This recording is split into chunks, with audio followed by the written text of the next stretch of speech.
Hi good morning friends. నేడు మనం చూస్తున్నాం శ్రీ వెంకట సాయి కోచింగ్ సెంటర్ కడప వారి ఆధ్వర్యంలో current affairs by me Mallikarjun sir. నేటి ఉద్యోగ సాధనలో కరెంట్ అఫైర్స్ అత్యంత కీలకమైన పాత్ర పోషిస్తున్నాయి. అటువంటి కరెంట్ అఫైర్స్ను మనం ఏ విధంగా చదవాలి, ఏ విధంగా అవగతం చేసుకోవాలి, ఆ అవగతం చేసుకున్నటువంటి కరెంట్ అఫైర్స్ను పరీక్ష నందు మనము అప్లికేబుల్గా పెట్టుకుంటూ ఉద్యోగాన్ని ఏ విధంగా పొందాలి అనే దాని మీద మన శ్రీ వెంకట సాయి కోచింగ్ సెంటర్ కడప వారి ఆధ్వర్యంలో కరెంట్ అఫైర్స్తో మీ ముందుకు వస్తున్నాం. మరి సబ్జెక్టులకు వెళ్తే గన ఉత్తర అమెరికా, ఐరోపా దేశాల్లో కోవిడ్-19 వ్యాధి అధికంగా విస్తరించడానికి ఏ ప్రోటీన్ లోపం అని national Institute of Biomedical Genomics శాస్త్రవేత్తలు తెలిపారు. చాలా ఇంపార్టెంట్ అండి. మనం సాధారణంగా చూస్తున్నాం ప్రపంచంలో అత్యధిక జనాభా ఉన్నటువంటి చైనా, ఇండియా ఈ దేశాల్లో కాకుండా ఉత్తర అమెరికా కానీ, మెక్సికో కానీ, లేదంటే యూరోప్లోని అనేక దేశాల్లో కానీ ఎక్కువ మంది మరణించడం లేదా కరోనా వ్యాధి బారిన పడడం జరిగింది. మరి ఉత్తర అమెరికా, ఐరోపా దేశాల్లో అత్యధికంగా కరోనా వ్యాధి కోవిడ్-19 వ్యాధి విస్తరించడానికి ఏ ప్రోటీన్ లోపం అని national Institute of Biomedical Genomics శాస్త్రవేత్తలు తెలిపారయ్యా అంటే ఆల్ఫా యాంటీ ట్రిప్సిన్.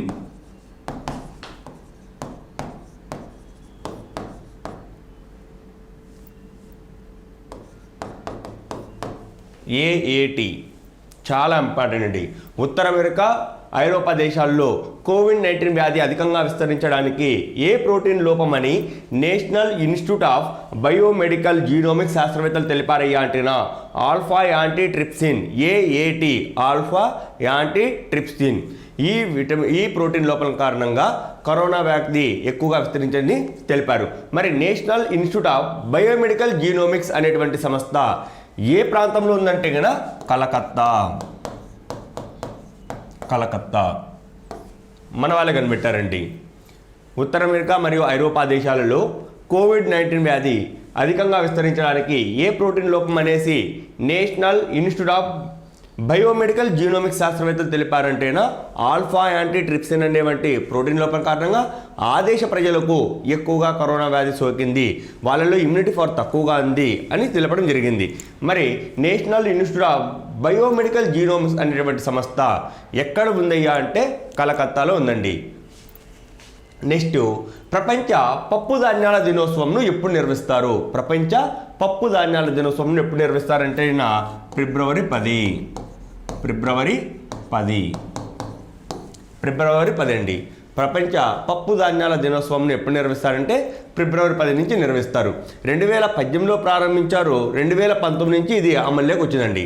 2018లో ప్రపంచ పప్పు ధాన్యాల దినోత్సవంను 2018లో ప్రపంచ పప్పు ధాన్యాల దినోత్సవంను చేయాలి అని చెప్పి ఐక్యరాజ్య సమితి సాధారణ సభ ఆమోదించింది. దీని మీద 2016లో కసరత్తు మొదలుపెట్టారండి. 2016లో ఐక్యరాజ్య సమితి సాధారణ సభలో చర్చకు వస్తే 2018లో దీన్ని ఆమోదించారు. 2019 నుంచి అమల్లోకి వచ్చిందండి. చాలా ఇంపార్టెంట్ బిట్ అండి. ప్రపంచ పప్పు ధాన్యాల దినోత్సవంను ఎప్పుడు నిర్వహిస్తారంటే ఫిబ్రవరి 10 నిర్వహిస్తారండి. ప్రపంచ పప్పు ధాన్యాల దినోత్సవంను నిర్వహించాలని ప్రకటించిన సంస్థ ఏదంటే ఐక్యరాజ్య సమితి. ఈ ఐక్యరాజ్య సమితి సాధారణ సభ 2016లో చర్చ ప్రారంభమైతే 2018లో వచ్చేసి దీన్ని ఆమోదించారు. 2019 నుంచి ఇది అమల్లోకి వచ్చిందండి. మరి దీని యొక్క థీమ్ ఏమిటంటేనా సస్టైనబుల్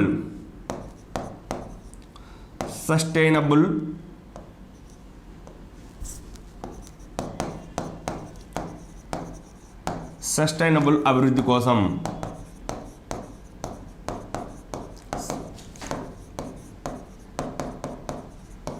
పోషకమైన విత్తనాలు ఇదండి అది థీమ్. ప్రపంచ పప్పు ధాన్యాల దినోత్సవం ఎప్పుడు నిర్వహిస్తారంటే ఫిబ్రవరి 10 నిర్వహిస్తారు. మరి ప్రపంచ పప్పు ధాన్యాల దినోత్సవం 2021 యొక్క థీమ్ ఏంటంటే సస్టైనబుల్ అభివృద్ధి కోసం పోషకమైన విత్తనాలు అనేటువంటి థీమ్తో దీన్ని నిర్వహించడం జరిగింది. నెక్స్ట్, ప్రపంచ సుస్థిర అభివృద్ధి సదస్సు 2021ని ఏ దేశం నిర్వహించింది? చాలా ఇంపార్టెంట్ అండి. ప్రపంచ సుస్థిర అభివృద్ధి కోసం, సస్టైనబుల్ డెవలప్మెంట్ కోసం, వరల్డ్ సస్టైనబుల్ సమ్మిట్ 2021 ఏ దేశం నిర్వహించిందంటే భారతదేశం నిర్వహించింది. భారతదేశం నిర్వహించింది. ఎక్కడ నిర్వహించింది అంటేనా న్యూఢిల్లీ. ఎప్పుడు నిర్వహించింది అంటేనా ఈరోజే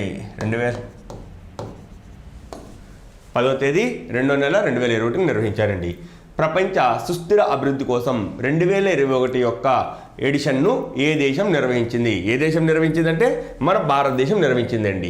ఎక్కడ నిర్వహించిందంటే న్యూఢిల్లీలో నిర్వహించింది.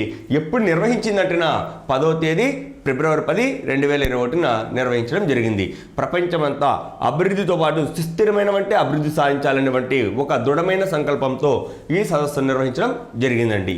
నెక్స్ట్, మయన్మార్తో సంబంధాలను రద్దు చేసుకున్నటువంటి దేశం ఏది? మయన్మార్లో చూస్తున్నాం ప్రజాస్వామ్యంలో ఉన్నటువంటి అధికార కూటమిని తొలగించి సైన్యం ఆ దేశంలో అధికారంలోకి రావడం అండి. ప్రజాస్వామ్యాన్ని, ప్రజల చేత ఎన్నుకోబడినటువంటి ప్రజాస్వామ్యాన్ని తొలగించేసి మిలిటరీ ఆ దేశం యొక్క అధికార పగ్గాలను చేపట్టడం జరిగింది. దానివలన మయన్మార్తో మేము సంబంధాలు తెంచుకుంటున్నామని ఏ దేశం ప్రకటించిందంటే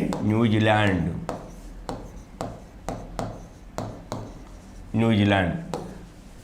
మయన్మార్తో సంబంధాలు తెంచుకున్నట్లు, మయన్మార్తో సంబంధాలను రద్దు చేసుకున్నట్లు ఏ దేశం తెలిపిందంటే న్యూజిలాండ్ తెలిపింది. మరి న్యూజిలాండ్ ప్రధానమంత్రి తెలిపారండి. ఎవరంటేనా జెసికా ఆర్డెర్న్. మరి న్యూజిలాండ్ రాజధాని ఏది? న్యూజిలాండ్ రాజధాని వచ్చేసి వెల్లింగ్టన్. కరెన్సీ తీసుకుంటే డాలర్. చాలా ఇంపార్టెంట్ అండి.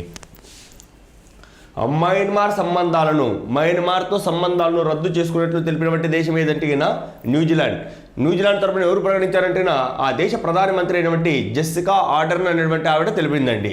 మరి న్యూజిలాండ్ యొక్క రాజధాని ఏదంటే వెల్లింగ్టన్. మరి దీని యొక్క కరెన్సీ ఏమిటంటే డాలర్. నెక్స్ట్, ఇటీవల వార్తల్లో నిలిచిన హోప్ మార్స్ మిషన్ ఏ దేశానికి చెందినది? ఇటీవల వార్తల్లో నిలిచిన హోప్ మార్స్ మిషన్ పేర్లో ఉందండి. మార్స్ మిషన్ ఏ దేశానికి చెందినట్టునా యుఏఈ. ఇటీవల వార్తల్లో నిలిచిన హోప్ మార్స్ మిషన్ ఏ దేశానికి చెందినది అంటేనా యుఏఈ. మరి ఇది అంగారక గ్రహాన్ని చేరుకున్నటువంటి 5వ దేశం యుఏఈ అండి. అంగారక గ్రహానికి చేరుకున్నటువంటి 5వ దేశం ఏదంటున్నా UAE. America, India, EU, China తర్వాత 5వ దేశం ఏంటంటే యుఏఈ. నెక్స్ట్, ఏ దేశ అంతరిక్ష సంస్థ 18 దేశాలకు చెందిన 40 ఉపగ్రహాలను కక్షలోనికి ప్రవేశపెట్టినట్లు ప్రకటించింది? ఏ దేశ అంతరిక్ష సంస్థ, ఏ దేశానికి చెందినటువంటి అంతరిక్ష సంస్థ 18 దేశాలకు చెందిన 40 ఉపగ్రహాలను అంతరిక్షంలో ప్రవేశపెడుతున్నాము అని ప్రకటించిందంటున్న రష్యా దేశానికి చెందినటువంటి అంతరిక్ష ప్రయోగాల సంస్థ 18 దేశాలకు చెందినటువంటి 40 ఉపగ్రహాలను అంతరిక్షంలో ప్రవేశపెడుతున్నామయ్యా అని ప్రకటించడం జరిగిందండి. మరి రష్యా అంతరిక్ష సంస్థ పేరు ఏం పేరంటున్నా రోస్కోస్మాస్.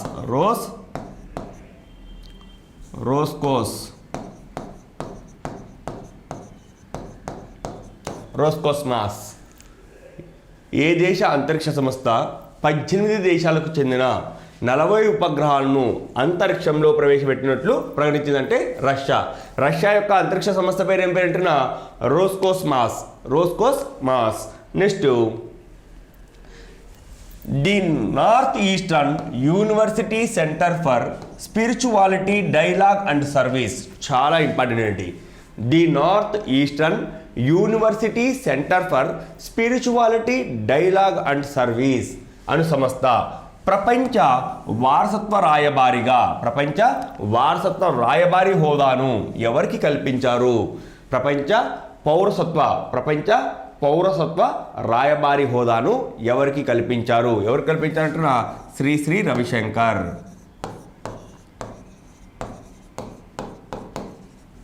Shri Ravishankar. The north eastern university centre for spirituality dialogue and service అనేటువంటి సంస్థ ప్రపంచ పౌరసత్వ రాయబారి హోదాను ఎవరికి కల్పించిందయ్యా అంటే శ్రీ రవిశంకర్, మన భారతదేశం చెందినటువంటి శ్రీ రవిశంకర్కు ప్రపంచ పౌరసత్వ రాయబారి హోదాను కల్పించడం జరిగింది.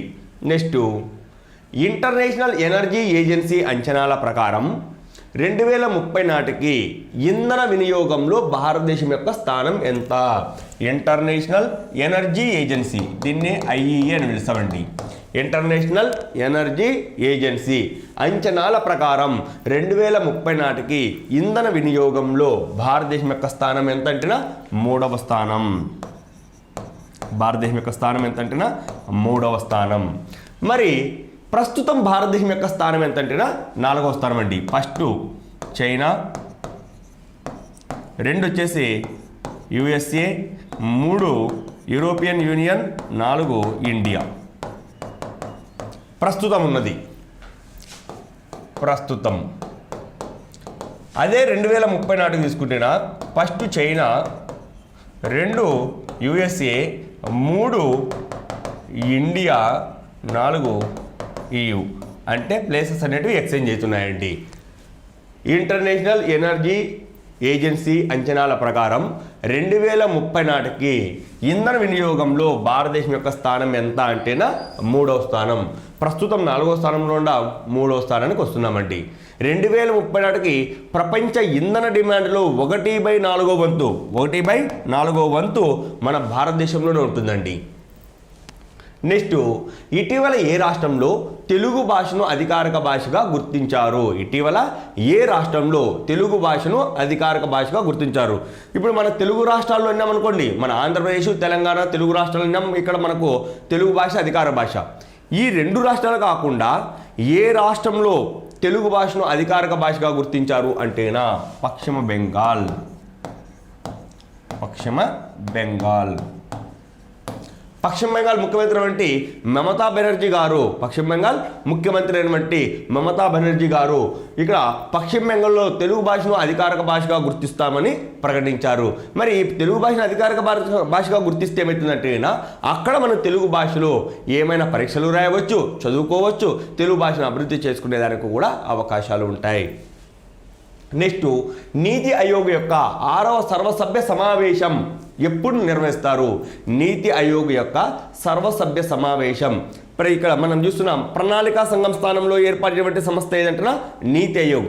ఈ నీతి ఆయోగ్ యొక్క 6వ సర్వసభ్య సమావేశం ప్రతి సంవత్సరం ఒకసారి సర్వసభ్య సమావేశం జరుగుతుంది.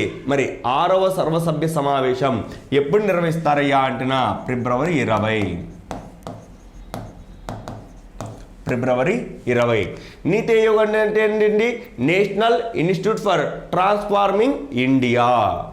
నీతి ఆయోగ్ అంటే నేషనల్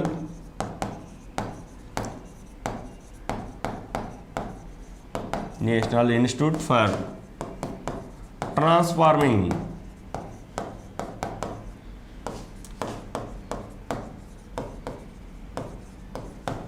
నీతి ఆయోగ్ అంటే అండి national institute for transforming India. ఎప్పుడు ఏర్పాటు చేశారు? 2015 జనవరి 1న ఏర్పాటు చేశారు. మరి 6వ సర్వసభ్య సమావేశం ఎన్నోది? 6వదండి. ప్రతి సంవత్సరం ఒకసారి సర్వసభ్య సమావేశం జరుగుతుంది. మరి నీతి ఆయోగ్ చైర్మన్ ఎవరంటే ప్రధానమంత్రి. చైర్మన్ ఎవరుంటారు? ప్రధానమంత్రి ఎవరండి? నరేంద్ర మోడీ అధ్యక్షన అన్ని రాష్ట్రాలకు సంబంధించినటువంటి ముఖ్యమంత్రులు మరియు కేంద్ర పాలిత ప్రాంతాల యొక్క లెఫ్టినెంట్ గవర్నర్లు ఇందులో సమావేశం అవుతారండి. మరి ఈ సర్వసభ్య సమావేశం 6వసారి ఎప్పుడు నిర్వహిస్తారంటే ఫిబ్రవరి 20న నిర్వహించడం జరుగుతుంది. Next, software defined radio tactical దీన్ని ఎస్డిఆర్ టాక్ అని పిలుస్తామండి. సాఫ్ట్వేర్ డిఫైన్డ్ రేడియో టాక్టికల్ పరికరాల పంపిణీ కోసం రక్షణ మంత్రిత్వ శాఖ ఏ సంస్థతో ఒప్పందం చేసుకుంది? ఏ సంస్థతో ఒప్పందం చేసుకుంది? ఏ సంస్థ అంటేనా బిఈఎల్. ఏ సంస్థ అంటే బిఈఎల్. మరి బిఈఎల్ అంటేనా భారత్ ఎలక్ట్రానిక్స్ లిమిటెడ్. బిఈఎల్ అంటే ఏంది? Bharat electronics limited. ఈ ఒప్పందం దాదాపు 1000 కోట్లండి. 1000 కోట్లతో ఒప్పందం జరిగింది.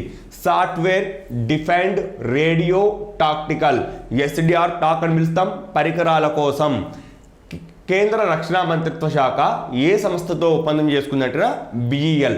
మరి బిఈఎల్ అంటేనా భారత్ ఎలక్ట్రానిక్స్ లిమిటెడ్. మరి ఈ ఒప్పందం విలువ ఎంతంటేనా 1000 కోట్ల రూపాయల ఒప్పందం అండి. మరి రక్షణ మంత్రిత్వ శాఖ మంత్రి ఎవరు? రక్షణ మంత్రి ఎవరండి?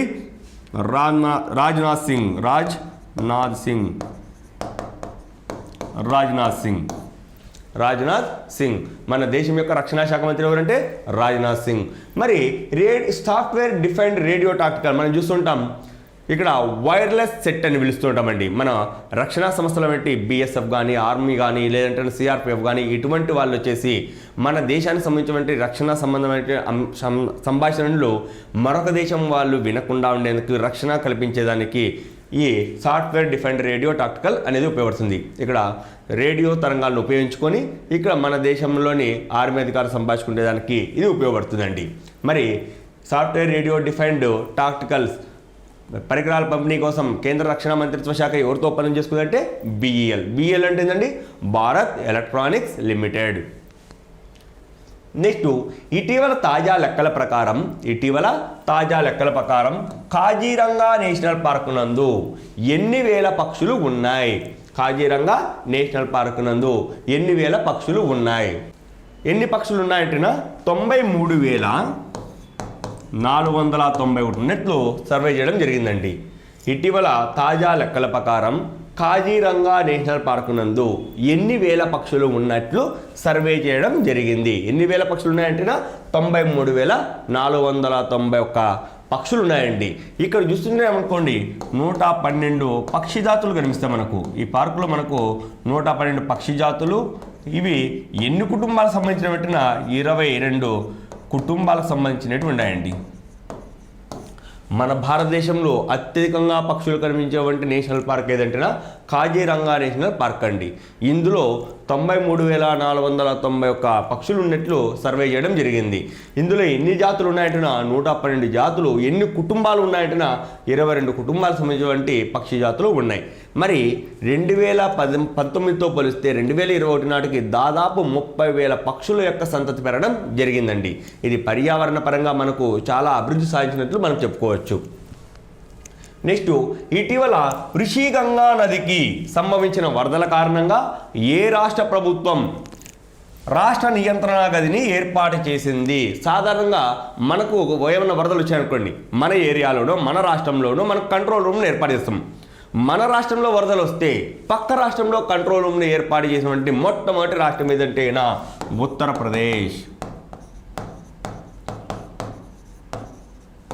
ఉత్తరప్రదేశ్. ఇటీవల ఋషిగంగా నదికి సంబంధించిన వరదల కారణంగా ఏ రాష్ట్ర ప్రభుత్వం రాష్ట్ర నియంత్రణ గది, దీన్నే స్టేట్ కంట్రోల్ రూమ్ అని పిలుస్తామండి, స్టేట్ కంట్రోల్ రూమ్ అని పిలుస్తుంటాం, ఏర్పాటు చేసిందంటే ఉత్తరప్రదేశ్. వరదలు ఉత్తరాఖండ్లో సంభవిస్తే కంట్రోల్ రూమ్ను వచ్చేసి ఉత్తరప్రదేశ్లో కూడా ఏర్పాటు చేశారండి. ఆ రాష్ట్ర ప్రభుత్వం యొక్క ఆధీనంలో, ఉత్తరప్రదేశ్ రాష్ట్ర ప్రభుత్వ ఆధీనంలో ఇక్కడ కంట్రోల్ రూమ్ను ఏర్పాటు చేయడం జరిగింది. నెక్స్ట్, ఏ పార్కులో ఒడిశాకు చెందిన కోవిడ్ వారియర్ మెమోరియల్ నిర్మించాలని ఆ రాష్ట్ర ప్రభుత్వం నిర్ణయించింది.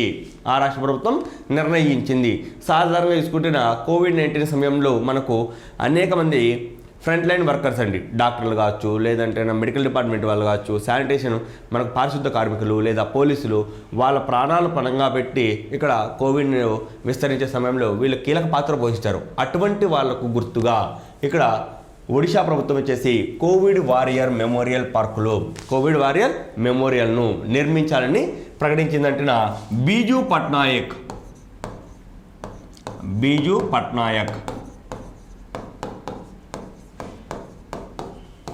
ఏ పార్కులో నిర్మించాలనుకుందంటే బీజూ పట్నాయక్ పార్కులో నిర్మించాలనుకుందండి. ఎప్పటిలోపు నిర్మించాలనుకుందంటే 2021 ఆగస్టు 15 లోపు, ఆగస్టు 15 కల్లా నిర్మించాలని లక్ష్యంగా పెట్టుకుంది. ఏ పార్కులో ఒడిశాకు చెందిన కోవిడ్ వారియర్ మెమోరియల్ను నిర్మించాలని ఆ రాష్ట్ర ప్రభుత్వం నిర్ణయించిందంటే బీజూ పట్నాయక్ పార్కు. ఇది ఎక్కడ ఉందంటే భువనేశ్వర్లో ఉందండి. ఇది ఎక్కడ ఉందంటే భువనేశ్వర్లో ఉంది. ఎప్పుడు లోపు నిర్మించాలనుకున్నారంటే స్వతంత్ర దినోత్సవం నాటికి అంటే 2021 ఆగస్టు 15 నాటికి నిర్మించాలని లక్ష్యంగా పెట్టుకోవడం జరిగింది. ఇది కోవిడ్ వారియర్కి ఇచ్చినటువంటి ఒక గొప్ప గుర్తింపుగా మనం భావించవచ్చు. నెక్స్ట్, ఇస్లామిక్ చట్ట ప్రకారం యుక్త వయసు మైనర్ ముస్లిం బాలిక తన ఇష్టపూర్వకం మేరకు పెళ్లి చేసుకునే హక్కు ఉందని ఏ హైకోర్టు తీర్పు ఇచ్చింది? కొంచెం కాన్సన్ట్రేషన్గా వినాలి, ఎందుకంటే ఇటువంటి వీటిలో మనకు ఎగ్జామ్ కడిగేదానికి అవకాశం ఉంది. ఇస్లామిక్ చట్ట ప్రకారం పేరులోనే ఉందండి. మనకు Indian penal code, Indian civil code, Indian criminal code మనం అడగట్లేదు. ఇస్లామిక్ షరియత్ చట్ట ప్రకారం మనం మాత్రం ఇస్తున్నాం. ఇస్లామిక్ చట్ట ప్రకారం యుక్త వయసు మైనర్ ముస్లిం బాలిక తన ఇష్టపూర్వం మేరకు పెళ్లి చేసుకునే హక్కు ఉందని ఏ హైకోర్టు తీర్పు ఇచ్చింది? ఏ హైకోర్టు తీర్పు ఇచ్చిందంటే పంజాబ్ హైకోర్టు అండి. పంజాబ్ హైకోర్టు తీర్పిచ్చింది. పంజాబ్ హైకోర్టు తీర్పు ఇవ్వడం జరిగింది. మరి ఇస్లామిక్ చట్టం ప్రకారం అన్నాం. ఇస్లామిక్ చట్టంలో ఏ సెక్షన్ ప్రకారం ఇస్తారంటే 195వ సెక్షన్.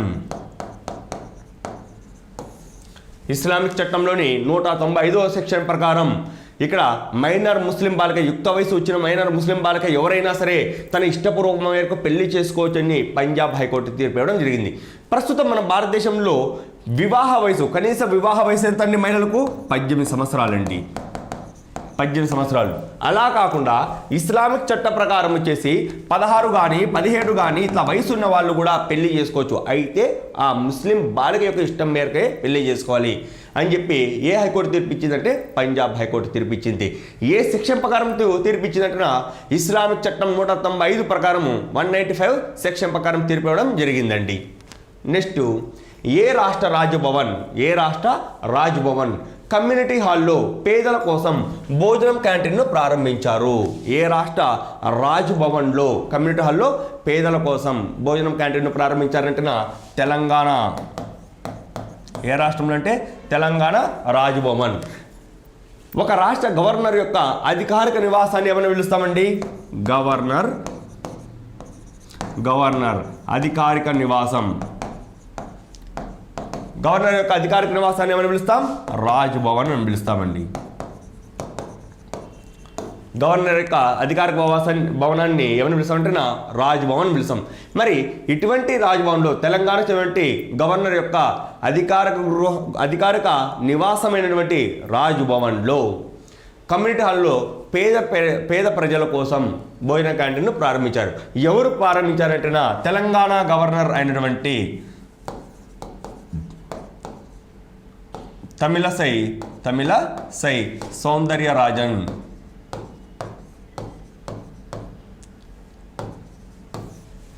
తెలంగాణ గవర్నర్ వంటి తమిళసై సౌందర్యరాజన్ అనేటువంటి ఈవిడ ప్రారంభించడం జరిగిందండి. ఎవరైతే పేద ప్రజలు ఉంటారో అటువంటి వారికి రాజ్భవన్లో ఆహారాన్ని అందించాలనే ఉద్దేశంతో తమిళసై సౌందర్యరాజన్ ఈ పథకాన్ని ప్రారంభించడం జరిగింది.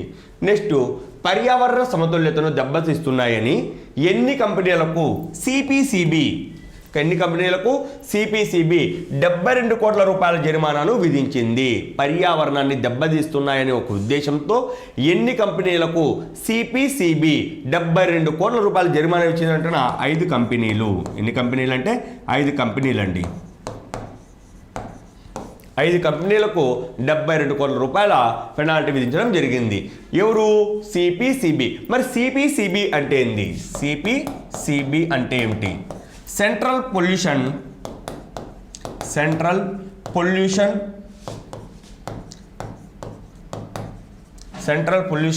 Control board.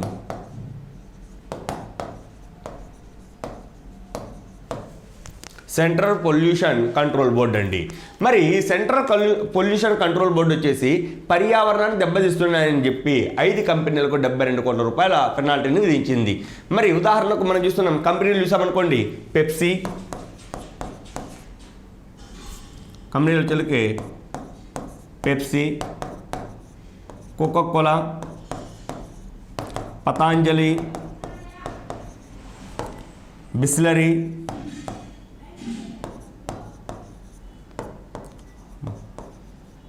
మోరల్. మరి ఇటువంటి కంపెనీలకు మనం చూస్తున్నాం పెప్సీ కానీ కోకోకోలా కానీ బిస్లెరీ ఇట్లాంటివి కంపెనీలు చూసామనుకోండి, ఈ కూల్ డ్రింక్స్ అన్ని ప్లాస్టిక్ బాటిల్ రూపొందిస్తాయి. ఇవి తాగేసే విచ్చలవిడిగా పడేయడం వల్ల పర్యావరణం దెబ్బతింటున్నాయి. అంతిమంగా దానికి కారణం ఎవరై అంటున్నా ఈ కంపెనీ వాళ్ళే అని చెప్పేసి CPCB central pollution control board 72 కోట్ల రూపాయలను ఈ 5 కంపెనీల పెనాల్టీగా విధించడం జరిగిందండి. చాలా ఇంపార్టెంట్.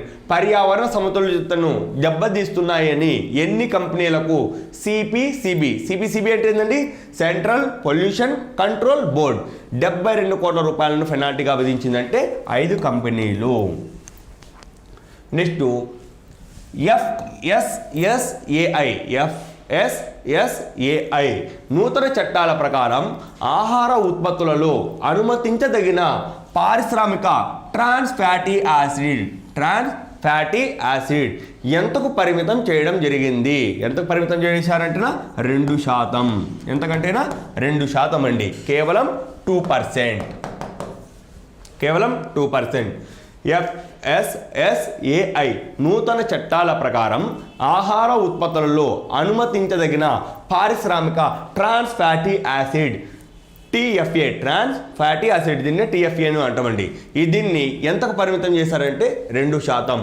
మరి FSSAI అంటే ఏమిటి? FSSAI అంటే ఏంది? Food safety and standards. Food safety and standards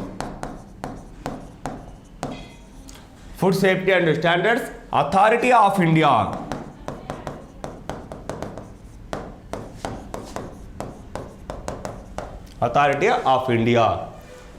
food safety and standard authority of India నూతన చట్టాల ప్రకారం అనుమతించదగినటువంటి పారిశ్రామిక ట్రాన్స్ ఫ్యాటీ యాసిడ్కి ఎంత శాతానికి మించకూడదు అంటేనా 2%. ముందు అయితేనా 5% ఉన్నిందండి. 5% ఉన్నింది, దాన్ని 2%కి కుదించడం జరిగింది. మనం చూస్తున్నాం తినేటువంటి ఆహార పదార్థాలకు రుచిని కలిగించాలనే ఉద్దేశంతో పారిశ్రామిక రంగం వారు వివిధ రకాలైనటువంటి రంగులను రసాయనాలను కలుపుతుంటారు. అటువంటి వాటి శాతాన్ని కేవలం 2%కి కుదించాలి. దాంట్లో ఉపయోగించే కొవ్వు పదార్థాలను కేవలం 2%కి పరిమితం చేయాలని చెప్పి food safety and standard authority of India వాళ్ళు ఇక్కడ చట్టం చేశారండి. ఎంత శాతం కుదించేశారంటే ఇప్పుడు 2%. ముందు 5% ఉంది గతంలో, ఇప్పుడు 2%కి చేర్చారు. నెక్స్ట్ స్కై రూట్ అభివృద్ధి చేస్తున్న సంస్థ పేరు వచ్చేసి స్కై రూట్ అండి. స్కై రూట్ అభివృద్ధి చేస్తున్న విక్రమ్ సిరీస్ లాంచ్ చేయడానికి వాహన నౌకల యొక్క ఎగుమతి కోసం ఏ ఏరోస్పేస్ సంస్థతో ఒప్పందం చేసుకున్నారు? స్కై రూట్ అభివృద్ధి చేస్తున్న విక్రమ్ సిరీస్ను లాంచ్ చేయడానికి వాహన నౌకల ఎగుమతి కోసం ఏ స్పేస్ సంస్థతో ఒప్పందం చేసుకుంది అంటేనా బెల్లాట్రిక్స్.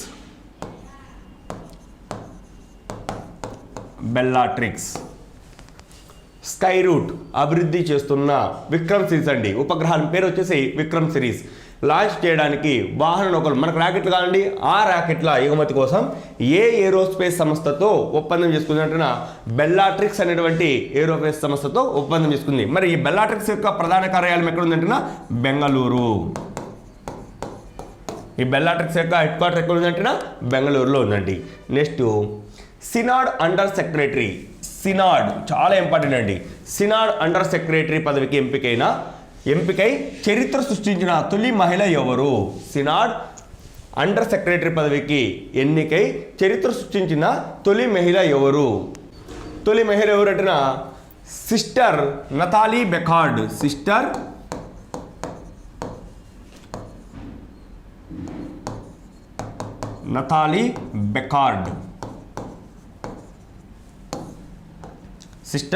నతాలీ బెకార్డ్ అండి.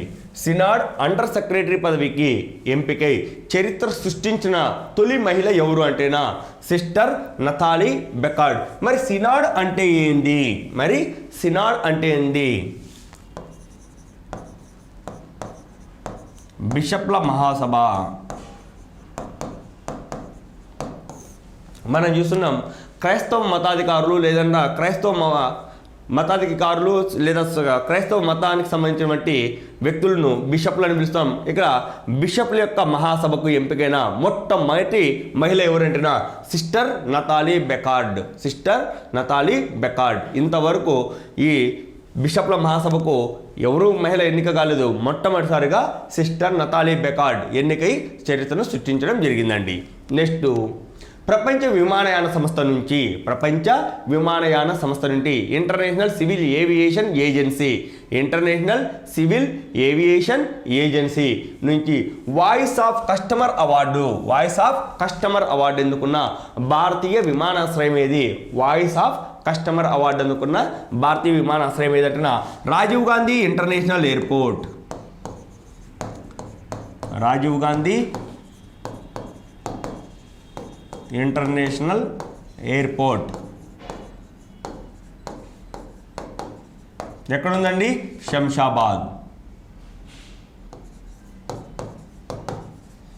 శంషాబాద్లో ఉంది. మరి శంషాబాద్ ఎక్కడ ఉంది? Rajiv Gandhi international airport Hyderabad. చాలా ఇంపార్టెంట్ అండి.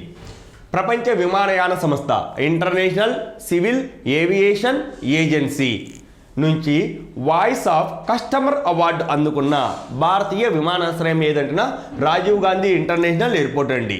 మరి రాజీవ్ గాంధీ ఇంటర్నేషనల్ ఎయిర్పోర్ట్ ఎక్కడ అంటున్నా హైదరాబాద్లో ఉంది.